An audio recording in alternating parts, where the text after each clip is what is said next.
Oke, baik. Assalamualaikum warahmatullahi wabarakatuh. Selamat sore, rekan-rekan semua. Sore, Pak. Ini betul ya, di kelas rekayasa perangkat lunak ya?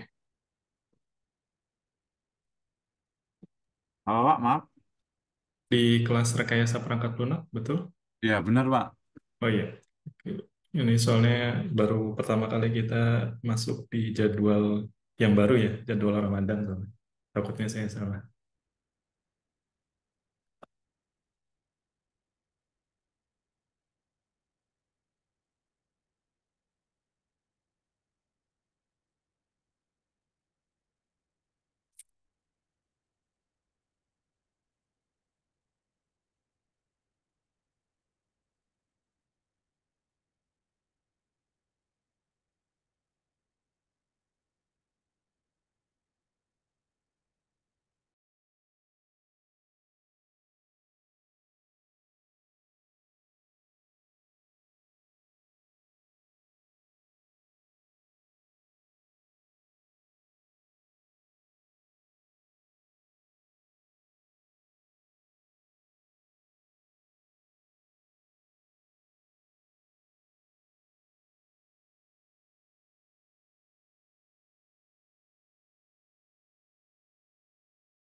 Oke, baik. Kita mulai ya. Ini saya share dulu untuk eh, pengecekan kehadiran nih. Ini mohon teman-teman semuanya di-on-kan ya kameranya ya, kamera videonya ya. Oke baik, yang pertama ini Ahmad Dedi Khairunas. Ahmad Dedi Khairunas sudah hadir. Ini ada informasi teman-teman, Ahmad Dedi Khairunas ini masih masuk dalam semester ini atau bagaimana ya statusnya? Masih, Pak. Biasanya Masih perjalanan. ya? Oke, berarti ini saya beri nol dulu ya. Oke, selanjutnya anak. Anak sudah hadir?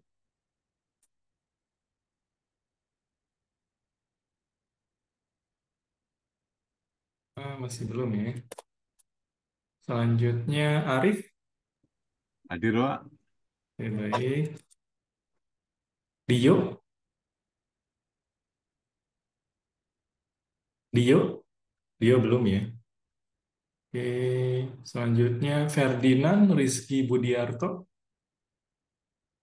Ferdinand hadir. Izin Pak, saya hadir Pak. Maaf, baru dari toilet. Ferdi Febriansyah ini, Prasetyo. oh Dio ya. Oke, baik. Untuk kameranya mohon diaktifkan ya. Dio ya. Teman-teman yang lain juga ya. Oke, Ferdinand tadi masih belum ya Ferdinand ya. Gifari. Givari barusan Gifari izin, Pak. Katanya masih di perjalanan.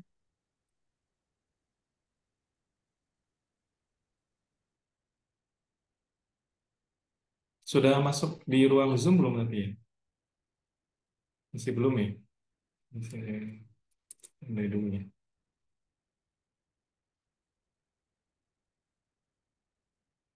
Tamami.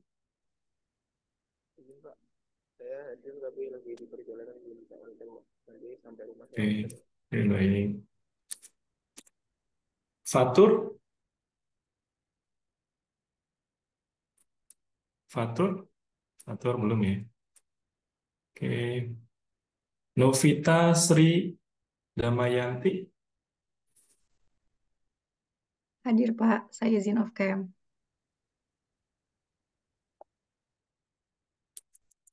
Sidik,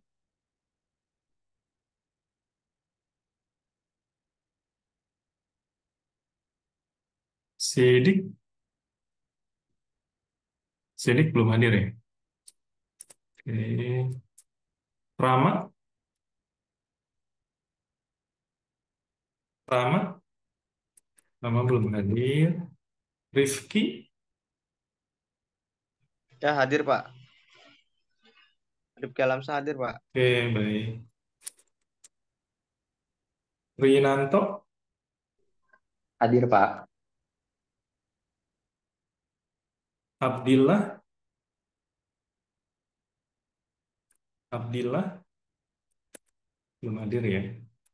Oke, Umam, Hadir, Pak. oke, baik.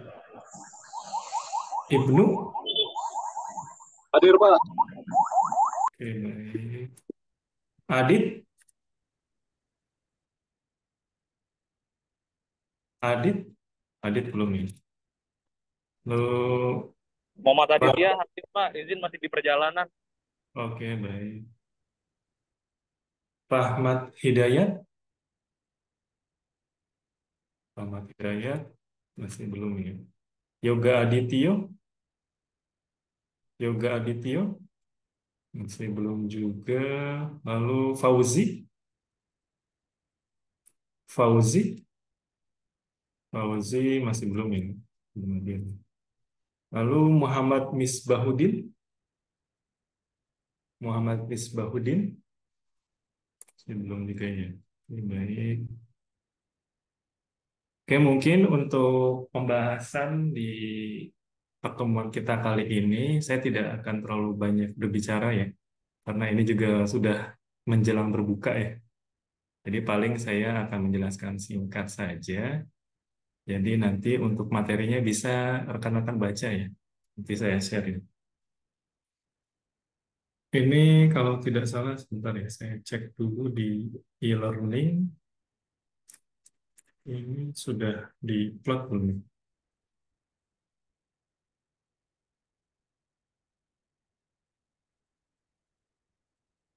Sudah ya. Hmm.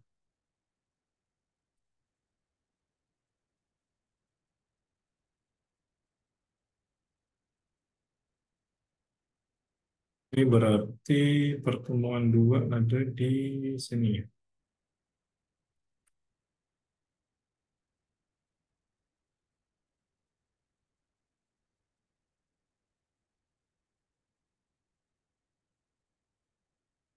Di file.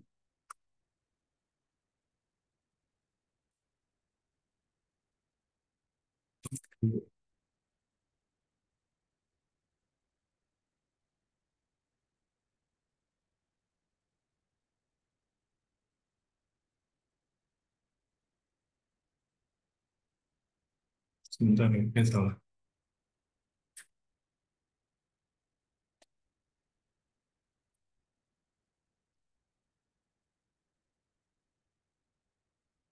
Nah, ini untuk materinya, ya. Jadi teman-teman bisa dibaca secara mandiri ya. Ini paling saya akan jelaskan secara singkat saja ya, tidak akan panjang lebar ya. Baik, pada pertemuan kali ini kita akan masuki mengenai perkenalan ya, atau pendahuluan lebih tepatnya. Jadi pendahuluan mengenai apa itu sih software engineering ataupun rekayasa perangkat lunak ya. Ini akan kita bahas bersama di pertemuan kita kali ini. Ini udah chat sebentar. Ahmad Fauzi. Ahmad Fauzi.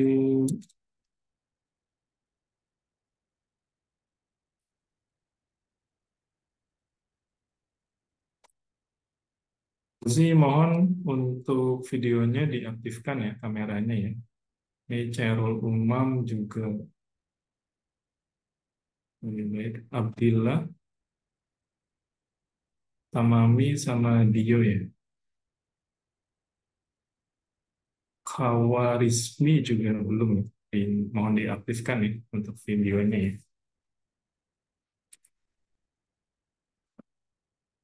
Oke, kita lanjutkan ya. Jadi kita akan membahas mengenai apa itu sih rekayasa perangkat lunak ya, atau di bahasa Inggrisnya software engineering. Lalu pada pembahasan kali ini kita akan membahas beberapa hal, jadi seperti pengenalan ya, pengenalan kira-kira software engineering itu apa sih?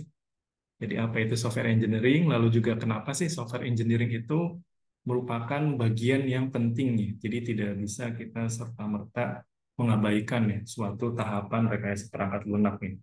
Jadi nanti juga di slide berikutnya akan ada seperti FAQ ya. Jadi ada beberapa pertanyaan, istilah-istilah ya mengenai software engineering, jadi nanti di situ juga ada penjelasannya. Dan juga pada bahasan kali ini kita juga membahas mengenai etika ya, dan juga isu-isu yang ada ketika dilakukan suatu tahapan rekayasa perangkat lunak ya. Jadi teman-teman sebagai suatu software engineer ya. Nah, ini jadi secara garis besar suatu istilah software engineering atau rekayasa perangkat lunak itu ini masuk kepada suatu sistem atau software yang dikontrol ya. Jadi makanya di software engineering ini dia itu ada berbagai macam informasi yang masuk ya, keterlibatan seperti teori, metode-metode dan juga perangkat-perangkat yang digunakan ketika akan dilakukan suatu pengembangan perangkat lunak ya. Jadi itu merupakan suatu rekayasa perangkat lunak ya. Jadi secara garis besar rekayasa perangkat lunak itu semacam tahapan nih. Jadi tahapannya seperti apa? Seperti ada requirement terlebih dahulu ya. Jadi dilihat dulu kira-kira kebutuhannya apa saja sih. Jadi dilakukan perencanaan nih. Lalu setelah requirement ada desain ya. Jadi didesain dulu kira-kira ini kebutuhannya atau blueprintnya seperti apa ya. Lalu mockupnya seperti apa ya, jadi lebih jelas ya kepada user dulu. Setelah itu baru ke development. Development itu berarti lebih ke teknis ya, dilakukan pengkodeannya. Lalu setelah development nanti ada testing dan segala macam evaluasi ataupun maintenance. Jadi tahapannya seperti itu ya secara garis besar. Nah, cuman di sini lebih ke teori, jadi saya akan tampilkan di gambar ya. Jadi biar teman-teman ada istilahnya gambaran ya, gambaran secara nyata kebutuhannya atau kenapa sih kita memerlukan rekayasa perangkat lunak gitu ya. Apalagi teman-teman yang biasa coding nih, bikin aplikasi. Saya bikin aplikasi, bikin-bikin aja tuh langsung aja coding gitu ya. Nggak usah pakai ada tahapan menyusun kebutuhannya seperti apa, perencanaannya bagaimana. Ini nggak perlu kok. Yang penting aplikasinya jadi, klien bisa make gitu ya. Atau saya bisa make gitu. Jadi nggak perlu kok ada perencanaan atau mengikuti kaidah dari software engineering gitu ya. Langsung ke development sama deployment gitu ya. Ini makanya kita akan sama-sama ini ya, mengapa sih pentingnya gitu ya suatu tahapan atau software engineering ini ya. Nah ini kalau kita ibaratkan di pembangunan suatu jembatan gitu ya. Jadi di sini contohnya kita atau teman-teman dapat proyek untuk membangun jembatan gitu ya. Misalnya dari desa apa ya, sebagai contoh misal di kota gitu ya, kota Jakarta akan dihubungkan dengan kota misalnya Depok gitu ya. Ini contoh aja ya teman-teman ya. Jakarta sama Depok misalnya di situ terpisah dengan sungai gitu ya. Ada sungai di tengah-tengahnya. Jadi agar suatu dua kota tersebut bisa warganya bisa saling bertransportasi, makanya dibutuhkan suatu jembatan ini. Nah, itu teman-teman dapat proyek itu ya. Nah, ketika teman-teman mendapatkan proyek untuk membangun jembatan tersebut, kalau misalnya teman-teman tidak melakukan suatu misalnya survei dulu ya, survei kira-kira jembatannya perlu ditaruh di mana sih, lalu survei juga kondisi tanahnya seperti apa, lalu juga kondisi misalnya airnya tingginya segimana sih, jadi untuk menentukan tinggi jembatannya berapa, lalu juga apa dilakukan dulu, ada desainnya dulu nih, desainnya kira-kira si jembatannya dengan kontur seperti ini perlu didesain misalnya ada dua tiang gitu ya. Nah, kalau misalnya tidak dilakukan tahapan seperti survei, lalu desain segala macam, kira-kira untuk membuat jembatannya di proyek tersebut bisa dilakukan atau tidak, menurut teman-teman?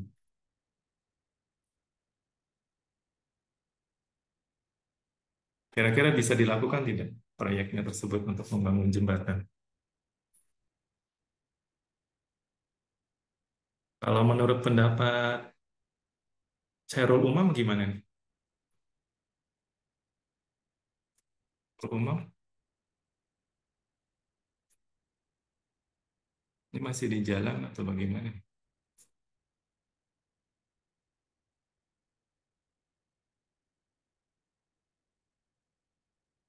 Ahmad Fauzi? Ahmad Fauzi kira-kira gimana pendapatnya?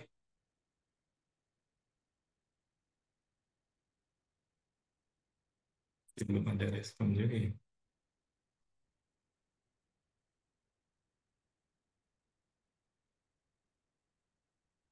Yang lain, kira-kira bagaimana? Ini Chairul Umam sama Ahmad Fauzi masih di jalan atau bagaimana ini?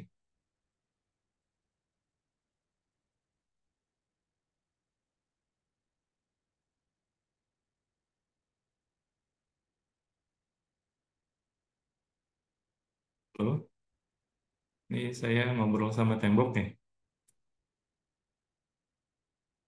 Mungkin orangnya lagi di perjalanan, mungkin Pak. Biasanya kalau jam segini kelas karyawan masih pada baru keluar kantor. Oke, oke baik. Nah ini eh, saya yang hadir aja saja ya. Kalau menurut eh, Mas Rinanto, ini kira-kira proyek tadi bisa dilakukan atau tidak? Kalau tidak dilakukan suatu perencanaan terlebih dahulu gitu, langsung dibuat saja nih si jembatan tadi yang menghubungkan dua kota tadi. Kalau misalnya tidak ada perencanaan gitu, Pak. Iya, betul. Perencanaan Oke, bisa kalau jalan. pertanyaannya bisa atau tidak, bisa, Pak. Tapi saya yakin kalau misalnya tidak ada perencanaan yang matang, pastinya nanti akan ada kendala, Pak. Gitu. Oke, Biayanya baik. semakin bengkak biasanya, karena nggak direncanakan semuanya. Iya, Ya, benar. betul sekali. Terima kasih, Mas Rinaldi, Mas Ibnu. Yang lain,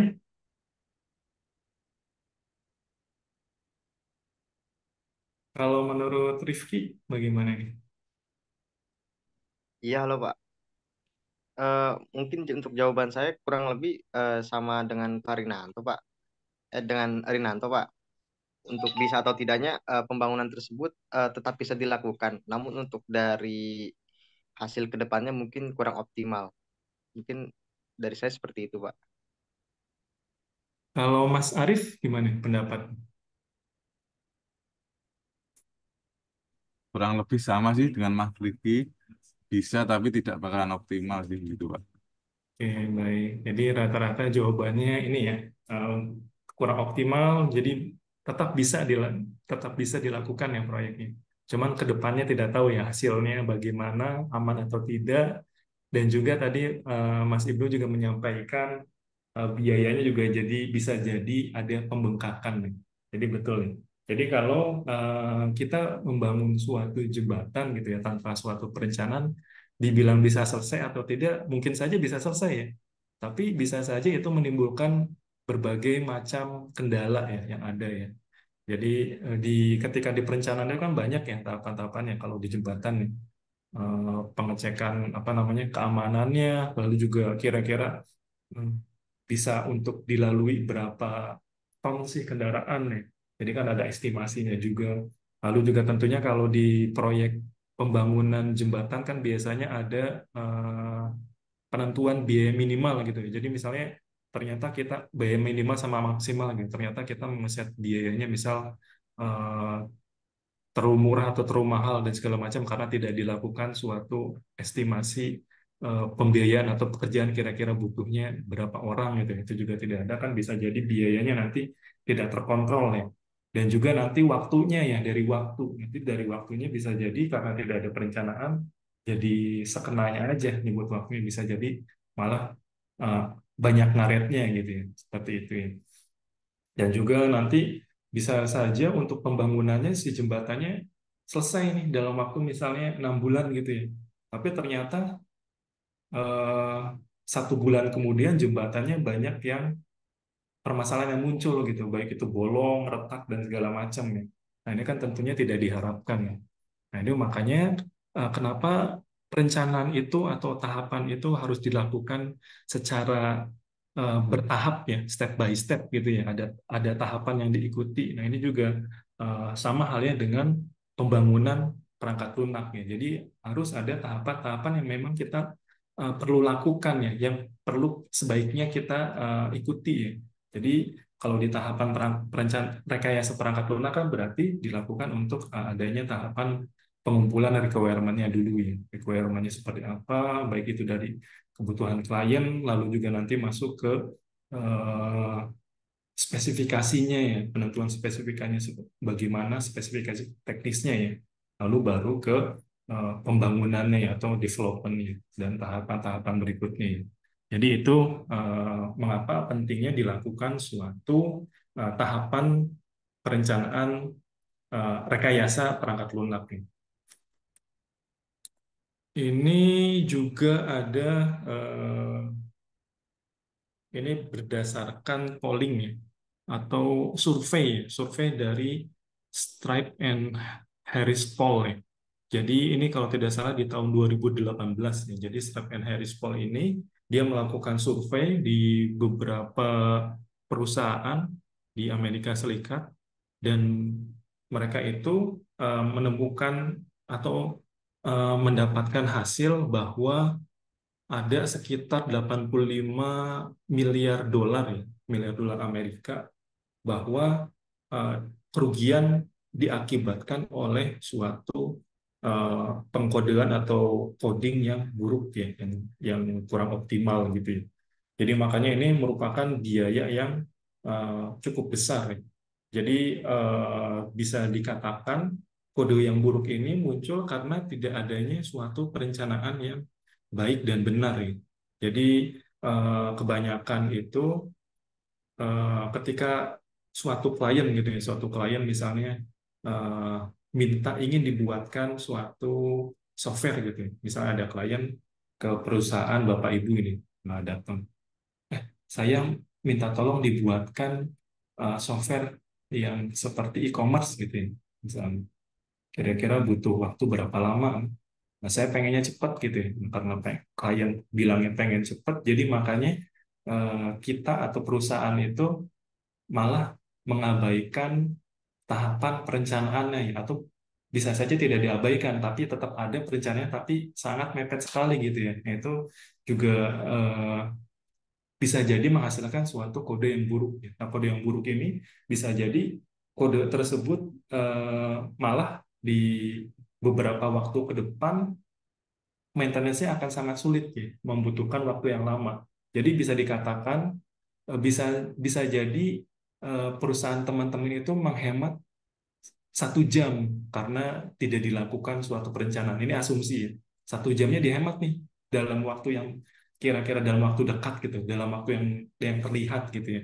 Tapi bisa jadi dalam beberapa waktu kemudian di lain hari gitu ya, di lain waktu malah mengakibatkan 20 jam tambahan yang perusahaan teman-teman harus lakukan gitu ya, karena tadinya pengen dilakukan penghematan waktu nih 1 jam, tapi ternyata efeknya malah membutuhkan waktu yang lama ya di kemudian hari. Nah ini ya, jadi mengapa pentingnya dilakukan suatu tahapan perencanaan. Jadi kalau kita asumsikan lagi kenapa suatu perencanaan atau requirement atau tahapan requirement itu penting. Jadi di sini ada dua kolom ya. Ada di sini time upfront. Time upfront ini artinya ketika perusahaan teman-teman itu menyediakan waktu untuk membuat suatu requirement nih. Tahapan requirement itu dilakukan. Nah, yang di kanan ini, yang sebelah kanan ini merupakan budget yang berlebih, ya, kelebihan budget. Nah, jadi kalau ini asumsi ya, asumsi saja ya teman-teman, agar teman-teman bisa menjadi paham kira-kira software engineering itu diperlukannya seperti apa gitu ya. Nah, jadi diasumsikan kalau teman-teman itu tidak meluangkan waktu sedikit pun, jadi 0% gitu ya, untuk membuat suatu tahapan requirement, maka ini bisa saja adanya pembengkakan biaya sebesar 200% ya. Biaya tambahan sebesar 200% atau 2 kali lipat biaya tambahannya. Nah, ini teman-teman bandingkan ketika teman-teman mengalokasikan waktu untuk melakukan suatu requirement ya, suatu analisis requirement ya, tahapan requirement. Jadi ketika teman-teman menyediakan atau memberikan spare waktu 3%, maka bisa saja ada pengurangan nih.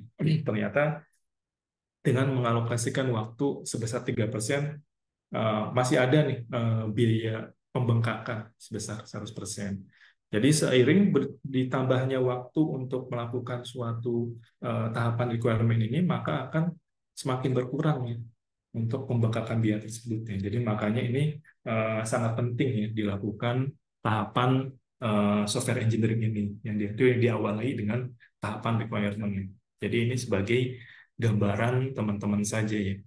Jadi makanya di perusahaan besar pun biasanya ketika dibentuk suatu tim ya, misalnya ada proyek datang gitu ya.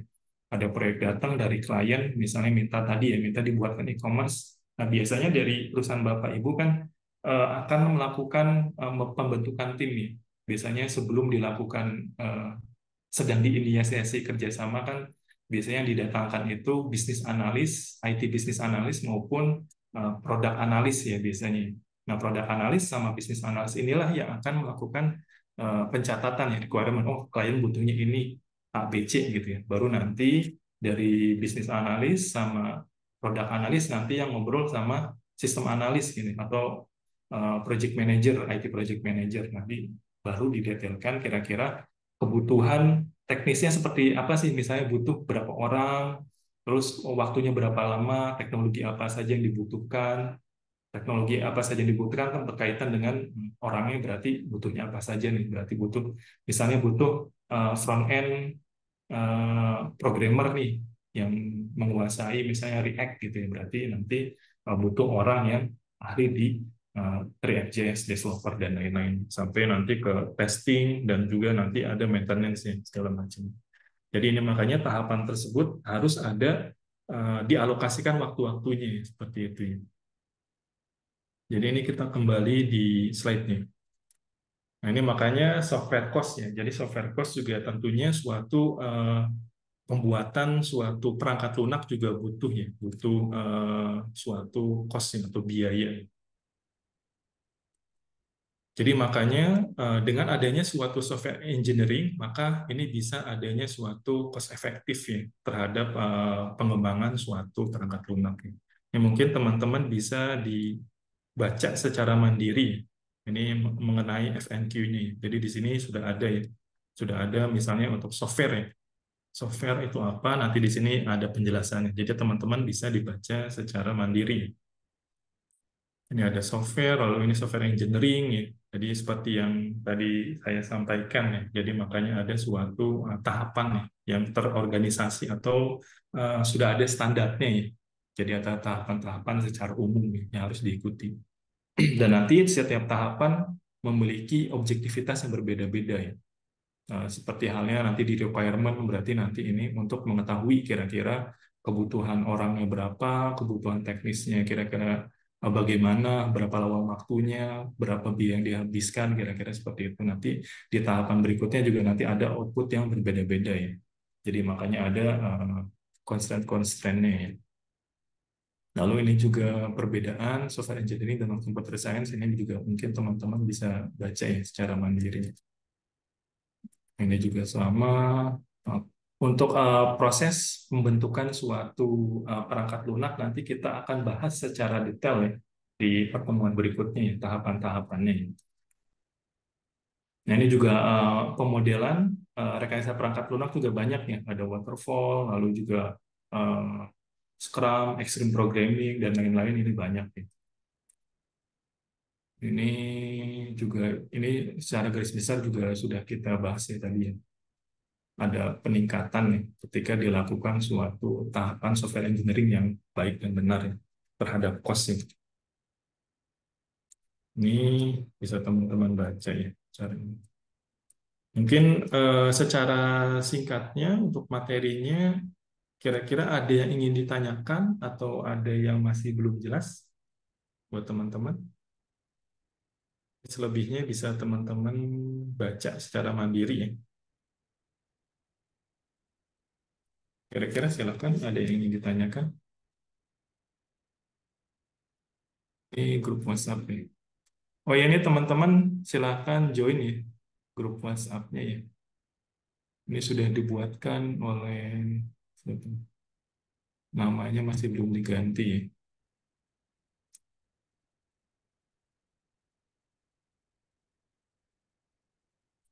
Silakan join nih teman-teman nih.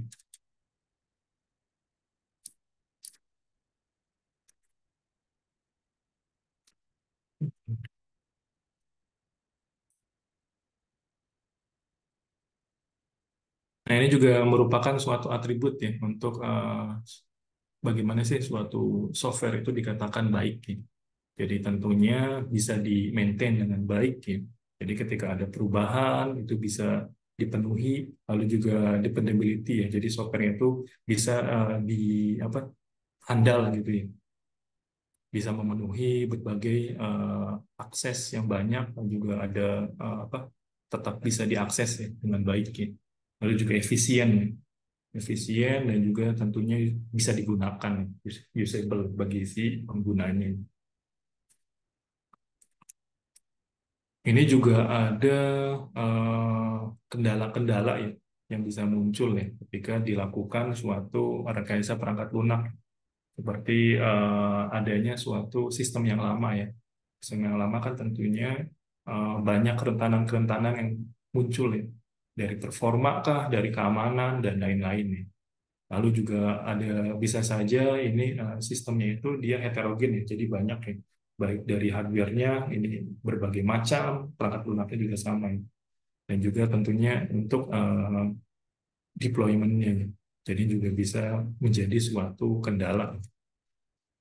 Nah, ini juga etika ya, etika dan juga yang muncul ya atau menjadi isu ya terhadap pengembangan perangkat lunak ya, seperti kerahasiaan, lalu juga kompetensi. Nah, kalau kerahasiaan ini sebagai contoh, misalnya tidak etis ya, kalau misalnya ternyata teman-teman misal mendapatkan proyek untuk membuat tadi ya e-commerce ya, dari uh, lewat perusahaan teman-teman. Nah, ternyata teman-teman di uh, ada klien lain tapi tidak lewat perusahaan teman-teman gitu ya, minta dibuatkan e-commerce juga.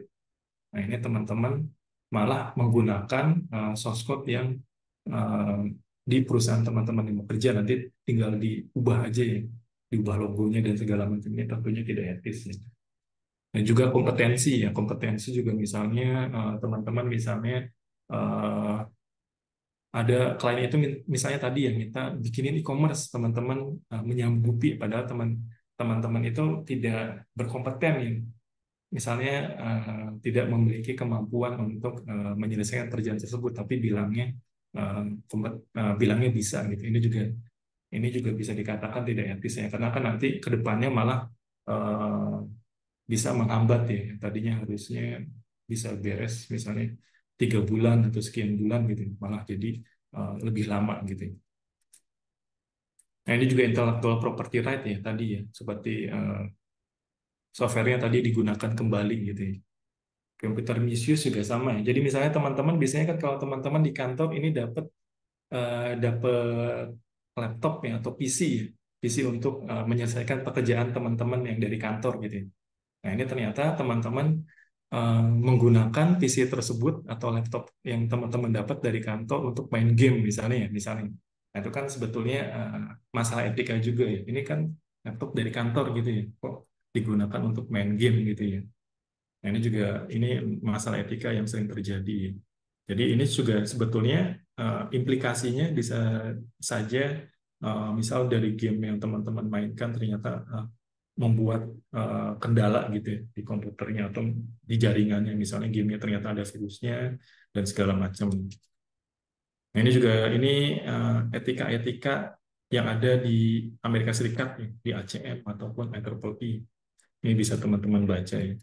Nah, cuman kalau pengetahuan saya kalau di Indonesia masih belum ada ya aturan kode etik untuk rekayasa perangkat lunak ya pengembangannya. Paling dari Kominfo sendiri menerbitkan untuk penyelenggara sistem elektronik ya itu ada ya. Cuman untuk kode etik untuk pengembangannya setahu saya masih belum ada ya. Nah, ini untuk materinya silahkan jika ada yang ingin ditanyakan ya bisa langsung saja ya, langsung ditanyakan ya teman-teman. Kalau misalnya masih ada yang belum jelas ya atau yang belum paham. Ini saya baru ngomong sebentar sudah serak ya. Maklum sudah mau buka soalnya. 10 menit lagi, Pak. Pak, kalau di saya sih di kantor tuh, kalau Oh iya, silakan. developer main game itu masih boleh, selama memang kerjanya udah beres gitu. Cuman yang lebih nggak etisnya kalau ya mereka ngelakuin side job pakai laptop kantor, nah itu tuh. Itu yang memang nggak boleh kan, nggak etis juga gitu. Ngerjain project orang luar pakai fasilitas kantor. Ini kayak kasus yang Engine X itu, katanya Engine X itu dibuat waktu dia masih kerja di suatu perusahaan. Jadi katanya harus karena pakai fasilitas kantor itu harusnya hak milik perusahaan itu gitu kan dulu. Sempat rame tuh. Oh gitu ya. Engine X tuh sempat digerebek sama polisi kalau salah gara-gara kasus itu karena katanya dia launching ya setelah keluar dari kantor dia launching Engine X dan perusahaan yang sebelumnya itu ngerasa itu kayaknya dibuat waktu masih kerja gitu. Pakai fasilitas kantor harusnya jadi milik perusahaan. Masih masalah etis ini cuman belum ada yang secara gamblang dijelaskan gitu. Tapi ya kita cuman ya man to man agreement aja ya. Jangan pakai lah gitu kan, nggak enak gitu, nggak etis. Apalagi kalau mengganggu pekerjaan gitu kan. Di situ baru yang udah pakai fasilitas kantor untuk kerjaan side jobnya, terus kerjaan utama dia di kantor itu malah terganggu kan jadi repot gitu. Itu yang bahaya memang. Iya, betul, betul, betul. Terima kasih atas informasinya, Pak Ibnu. Ya, Ya sangat, Pak, sama-sama. sangat ini ya, isu yang sangat menarik ya. Jadi makanya kadang di beberapa project juga, kadang kita sebagai tim yang terlibat menandatangani suatu dokumen seperti NDA gitu, ya, non-disclosure agreement misalnya, tidak menyebarkan informasi dan segala macam. Cuman itu masalah yang copyright ya rata-rata ya. Bisa itu jadi copyright atau untuk penyebaran informasi yang rahasia dan segala macam. Silakan ada lagi teman-teman yang ingin ditanyakan atau memberi masukan, silakan.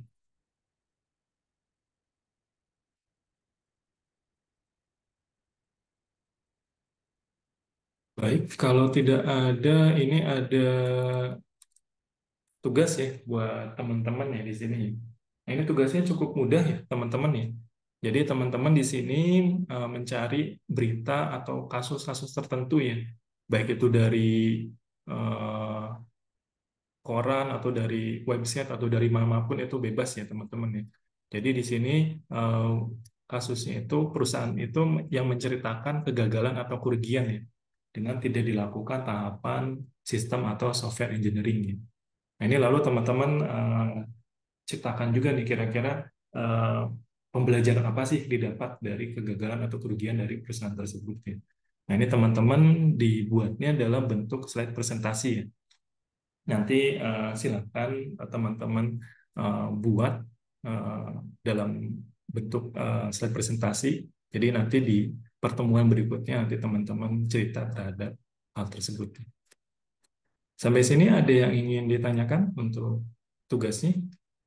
Untuk tugas cukup jelas, Pak, sepertinya. Oke, baik. Ya, dari yang lain? Kumpulin UTS Pak ya. Kenapa? Mengumpulkannya apa? UTS atau gimana Pak? Minggu depan ya. Batas waktunya paling telat minggu depan. Oke, siap. Cukup mudah ya soalnya. Oh, ini nanti dipresentasikan nggak? Iya, untuk di minggu depan ya. Cuman dikumpulkan juga ya, tapi ya sebelum batas waktunya nanti di minggu depan. Nanti saya buatkan juga di tasnya di e-learning ya. Ini mau dibuat per kelompok atau perorangan?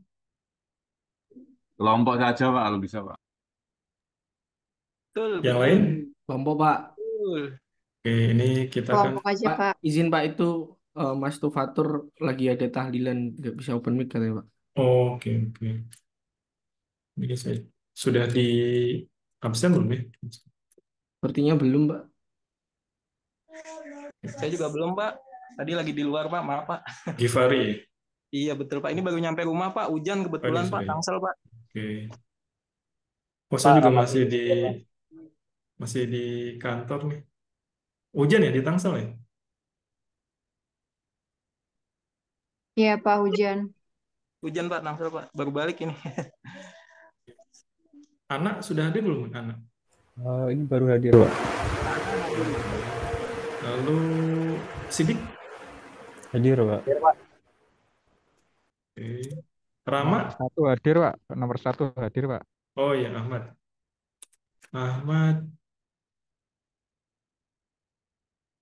Ahmad yang mana nih? Saya, Pak, lagi di perjalanan nih, Pak. Lagi Oh, di oke, tol. oke. Oke, baik. Ahmad. Terus Abdillah. Abdillah belum ya.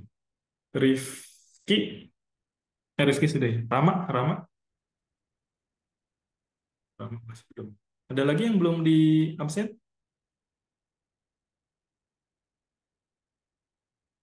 Oh, Sidik. Oh ya, silakan ya. Kalau tidak bisa dipresentasikan, bisa dibuat videonya ya. Per Videonya kelompoknya di berapa orang, Pak? videonya di link YouTube saja di uploadnya ya. Jadi agar Oh, tidak jadi perlu adanya saya video ya, Pak. Bukan PPT ya, Pak, ya? Berarti ya. PPT-nya dikumpulkan dan bagi yang nanti tidak bisa dipresentasikan di minggu depan ini bisa disiapkan dalam bentuk videonya juga ya. Oke, siap, Untuk Pak. presentasi perwakilan aja Pak. Nanti ya. Kalau misal Kita kelompok tergantung kesepakatan kelompok ya. Nah ini tadi ada yang nanya juga untuk kelompoknya maksimal 3 orang ya. Satu kelompok nih. Silakan ditentukan ya. Ditentukan kira-kira temannya siapa ya. Jadi bebas sih. Pak, Ada lagi? Ini masih kosong, Pak, belum absen, Pak. Abdillah ya. Iya, Pak. Maksimal tetap 3 orang ya. 3 orang rasanya sudah cukup efektif nih. Soalnya kalau bertambah lagi anggotanya biasanya kurang efektif nih dalam kelompok tersebut. Jadi maksimal 3 orang ya. Ada lagi? Silahkan.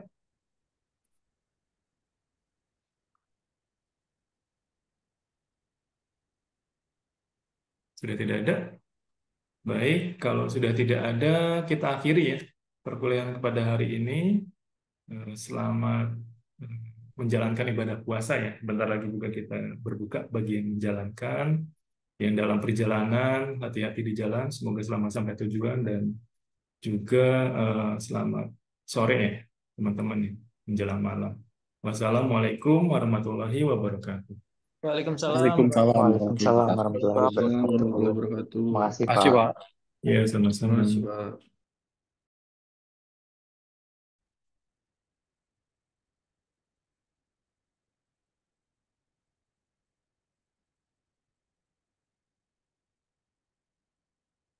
Dia tugasnya kalau